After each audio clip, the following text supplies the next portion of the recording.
আমার 23 মাসের তোজোকে ট্রেনে আমি কি খাইয়েছিলাম সেটাই আজকে শেয়ার করব। দুপুরবেলা ওই 2টোর দিকে ট্রেনে উঠেছিলাম, তো উঠেই আমি ওকে খাইয়ে দিয়েছিলাম খিচুড়ি, যেটা আমি শ্যামা চাল আর মুগ ডাল দিয়ে বানিয়ে এনেছিলাম। এটা খেয়ে নেওয়ার কিছুক্ষণ পরে ও খেয়েছিল শশা।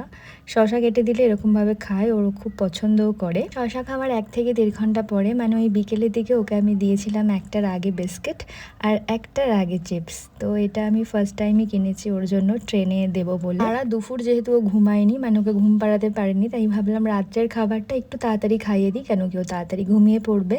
রাত্রিবেলায় ওর জন্য আমি বানিয়ে এনেছিলাম পোহা টিক্কি। এটা আমি পোহা, আলু আর গাজর দিয়ে বানিয়েছিলাম, তো সেটাই ও পুরো কমপ্লিট করেছিল।